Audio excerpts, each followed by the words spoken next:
you were a teacher for a long time. Was it 20 years? You're a 16 chemistry years. teacher. 16 years. I was a chemistry teacher. I was a head of IT, head of year, Senko. So I did all the kind of middle management stuff in the school. Yeah. So what was it that made you kind of take that leap? You know, you're a Senko teacher, chemistry teacher. You're based in Pembrokeshire. What made me leave my pension and my job and my holidays?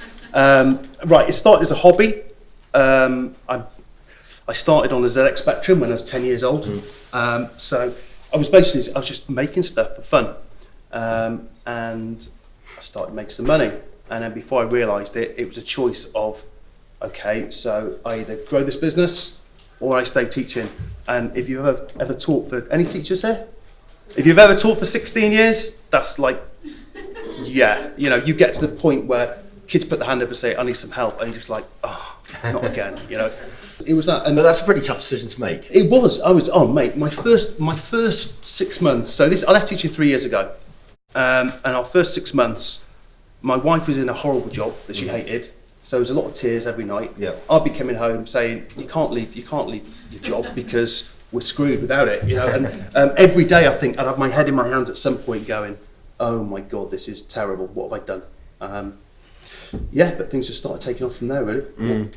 Well, tell us about that product at that point. Where did you develop the idea for, I think, what was ClassCharts, the first product? Yeah, no, it wasn't actually. That was our latest one. But what it came about from was my head. I was head of IT at the time, so that means that you're in charge of teaching kids. But my head saw it as you're in charge of anything to do with computers or data, and I was too scared of it to say no. So what she had was, we had an inspection coming up, and she basically said, I want these seating plans and I want all this data on them. Can you make it happen, please? And I said, yeah, okay, I can do that. And there was like, then I realised in a school of 700 pupils, there was about over 1,000 classes. And on each one of those, in each one of those classes, there was, say, 25 pupils. And for each one of those pupils, she wanted 4 data points and a photo and a name. And I was like, and I turned around and said, I can't do it. I'm not doing it. But she said, you're doing it. And I said, okay, I'll do it. And it was just, you know, that amount of pain that I felt doing that. It took me ages. But the inspectors came in, they loved it, and it kind of went from there. Yeah. But actually, the first thing I did, I was doing CDs. I can remember my first sale was 15 quid, right? And that's when I got hooked. You know, I didn't even have any, I didn't have any paperwork. I didn't have any packaging, anything. It was like, I think I got like a Tesco's like cardboard box and cut it up and put it in packaging, sent the CD off. And that first sale for 15 quid was when I went, oh, this is quite good fun. You know. In the last panel, people talked about the importance of hiring their first team member. Who was the first person you hired? So my first team member, because I was kind of coding stuff on my own, and I came to a point where it was like way beyond my expertise. So I hired this chap called Gintas, who you've also met. He's Lithuanian. We didn't chat, we didn't meet in person, didn't speak on the phone for 2 years. Met online. I hired him to a job, and I was like, wow, this guy's good. So I offered him 50% of the company, which at the time is probably naive and a bit of a risk. And so that's quite something for someone you've never met who was... This guy was asking for money. This guy was asking for money when he's in Australia, saying, hey, I haven't got any, can you lend me £1,000 to get a flight home? And you've never met this guy, and it's like, okay, all right, there you go. And then there's, you know, did I say that on camera? Shit, Gint, I'm so sorry, mate. Gint, I'm sorry. No, but I lent him money, and we built up a lot of trust in that sort of way. You know, because I was still teaching in that sort of just sense. Engaging working with him, and it was like, look, come on, Gint, we'll do this 50%, and it's the best move I ever made, because he was fully committed, and he's superb at what he does. Yeah. And we're, you know, 2 years later, we met each other in person, and we're friends. So you sold your first, your first CD for £15. What was it? At which point did you really think, actually, I'm onto something? And it really, ClassCharts really resonates with schools around the country, because there must have been a point where, as you said, your wife said you were mad for giving up your job, and you went all in. I planned it about a year in advance, to be honest, and I saved a lot of cash because I knew cash would be tight, so I had my own personal cash.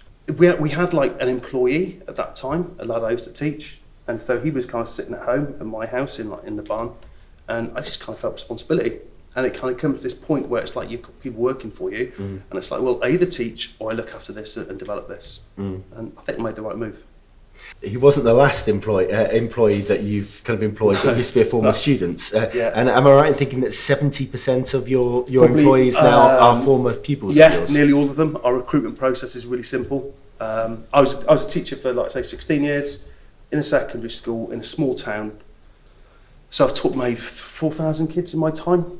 And what we tend to do is they come back to Pembrokeshire, there's no jobs, but there's agriculture, tourism. And I kind of meet them on High Street or bump into them. I remember how good they are. So basically they've had a job interview with me since they were 11 years old. And I give them a job. Yeah, and then it takes about 2 months, 3 months before they're really any use. Yep. So our staff churn at the minute, since we started, is 0%. Wow. Yeah. And how many people do you have now? 35, I think, Right. 35, something like that, yeah. So it must be quite So that's from 3 years. Yeah. 3 years ago there was 2, and it's Yeah. gone to like 35. So it must be quite an odd feeling having loads of kids that you used to teach, now adults working for you in your office. It's when nice, you it's come in good. every We're day. very kind of tight, you know, we're Yeah. very kind of, you know, there's a lot of loyalty goes on there. And have there been any downsides to that? Yeah, now one of the downsides initially with the first employees is they didn't challenge me. You know, they just... Yes, sir. Yeah, exactly. But, you know, over the years they've become to challenge me more and identify the problems I should be dealing with, which is good, yeah. I'm keen to also explore the journey that you took with TES. At what point did you really think, actually, this is the time to now go out and get external funding? You didn't? No, we never. I mean, like I say, this kind of started by accident. We had zero investment. You know how much we started with. We're not allowed to talk about that one. No, you know how much we started with. Yes. As a company, we started with 50 quid. So that was the total investment that's gone in. And other than that, it's been blood and sweat. And it was only a very nice lady called Genevieve Shaw. Yep. She said, well, do you want me to have a chat with TES and introduce you to TES and see if you can work with them in some way? No, you met Genevieve at the Bet shows. I is did, that right? indeed, yeah. I did like a pitch there. And then they, Pearson, they'll always invite you to just see if they can help you. So we spent a week there at Pearson's headquarters. And this was pre-money, pretty much. She said to me, you know, what's your cash burn? And I was like, well, what's cash burn? You know, I was a teacher. I'm a teacher in a lot of ways. I don't know much about business, but what's your cash burn? I was like, in total? She said, yeah, it's like about 300 quid a month. At which point she was like, what the hell? And at the end of that week, she sat down there and she made us an offer, made us a pre-money buyout offer of 7 figures. Yeah. But they restricted the company. She left. We got passed around the houses then, and that didn't come off. But I think she kept it like a little fond spot in her heart for us, looked after us, and looked out for us as best she could, yeah. So as a teacher that still is getting to grips with the business side of things, I mean, who have you turned to for support and advice on both the financial and also the legal aspects? Because, you know, you certainly need to have trusted individuals in those kind of roles, especially when you're selling your business. All right, so early on we were like, so we're based in Wales, which means we get additional funding for stuff, services, expertise funding. So, you know, say for example, they'll pay for legal consultation, they'll pay for trade, you know, international trade advice. You know, they'll basically assign consultants to you that you need, if they recognise that you've got some potential there. So that's what we're getting in. After a while, you just get the grips with it and just start dealing with it yourself. Yeah. We talked a little bit around the negotiations in one of the earlier sessions, and I think it's important to touch on this because we heard the investor perspective about you know how if an investor comes up to you and how you engage in a discussion around what the valuation should look like and how much you should ask for. From a perspective of the other side of the fence, what advice would you give to startups that might be facing that situation at some point? Say how much you want first. You go first and say the number. Definitely. So you set the anchor, basically. Yeah. Go first and say this much, and it'll work down from there, rather than working up from there. And don't feel too rude. You know, like I think you were actually sitting opposite me and talking to me about that. And I think my next phrase was, "Did I just make you choke on your chips?" You know, don't be shy on that. Don't be totally unrealistic, but at the same time, push the boundary as much as you can without people just getting up and walking off. And then we talked with the investors earlier on around the diligence process. And I think this is something that's, I mean, I think John made this clear, but I mean, it's not an easy process. And it's also one where it's quite hard to conceptualize what it's going to be like before you go into it. But if you were to go through that process again, which took about 6 months, I think, didn't it, from start to finish, what would you do differently now? I'd get a lot more sleep in advance.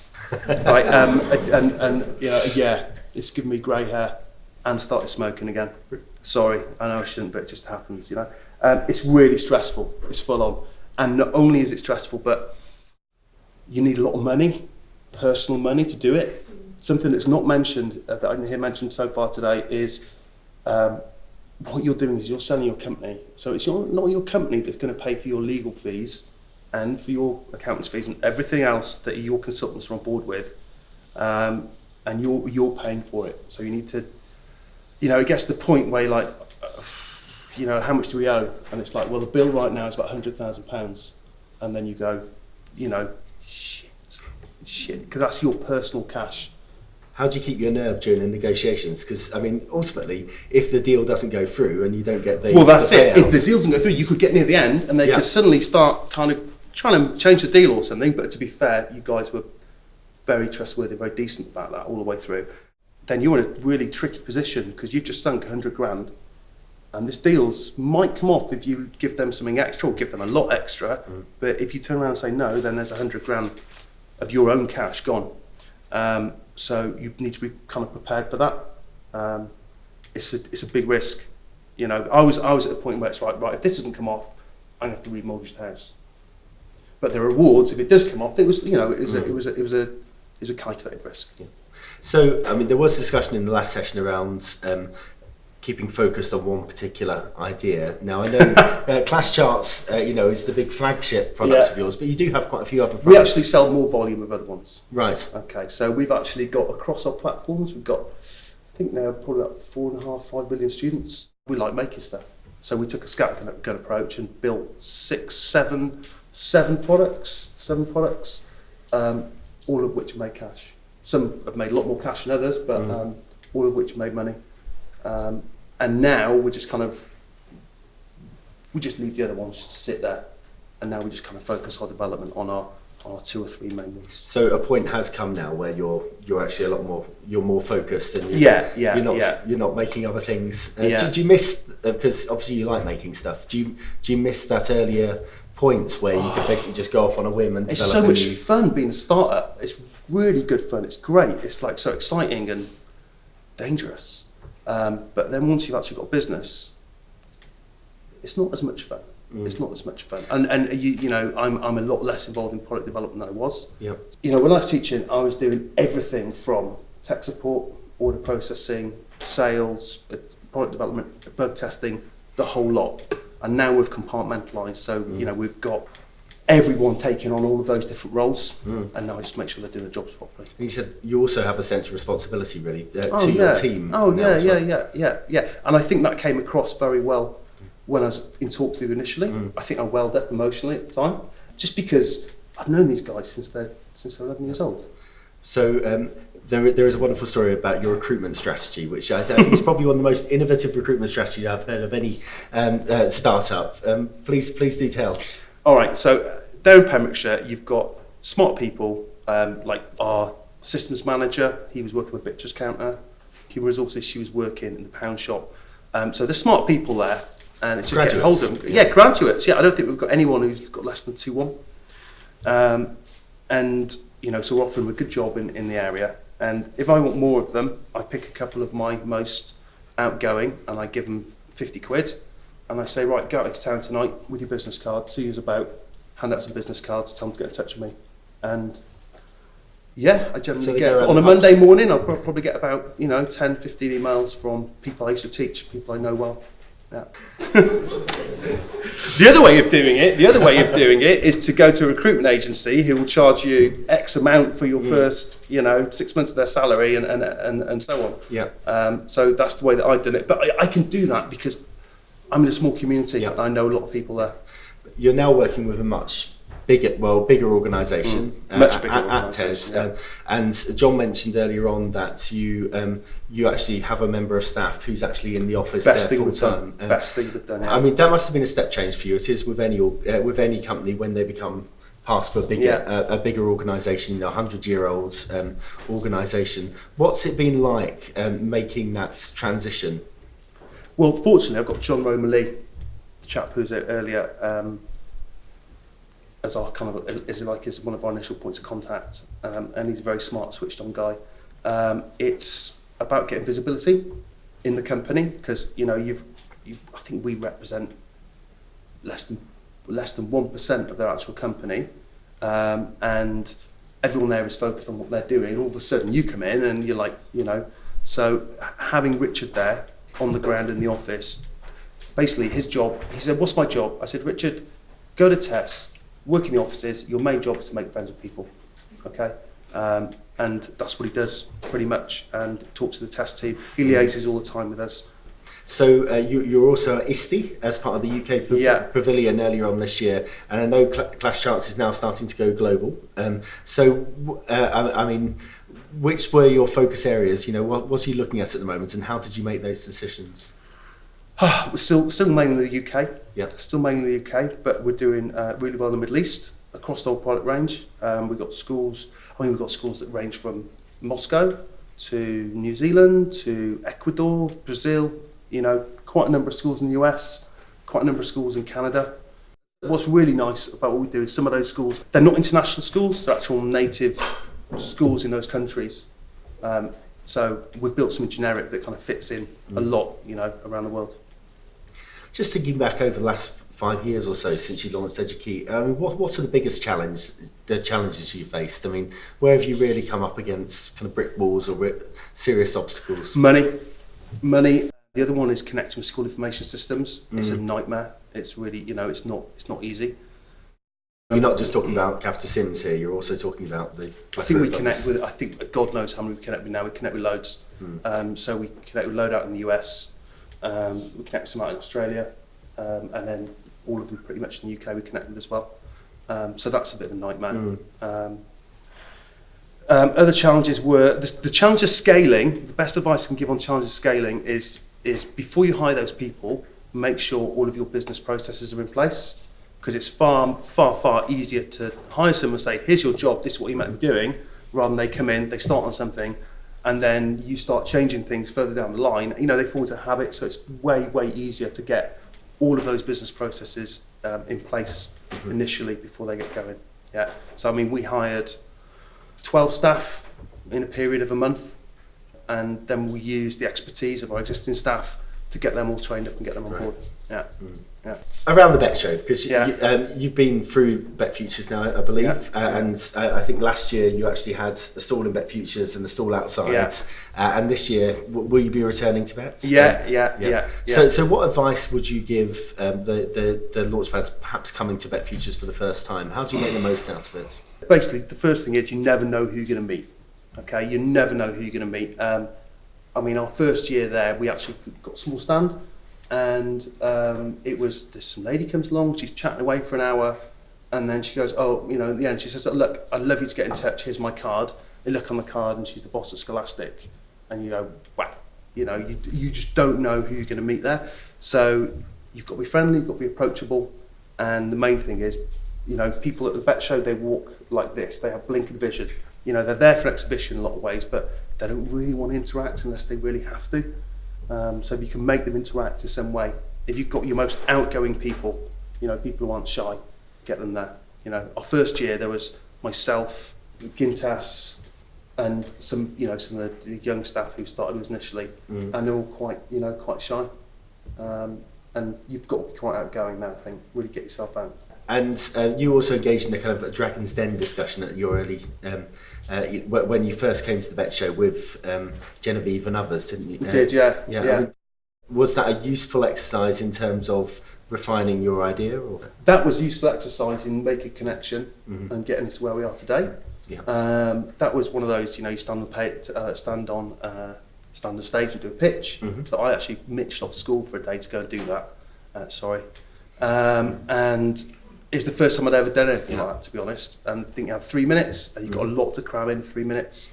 So just, hit the headline points. Yeah. But it went very well. And then just looking to the future, I mean, where do you see Edukey as a company being in, say, 3 to 5 years' time? I mean, what's your vision for the product now? I think in a lot of ways it's more about TES's vision, and that is being basically, embedded as part of the TES offering, and that's what we're working towards at the minute. We're going to remain where we are in Pembrokeshire, and one of the reasons for that is our overheads are very low.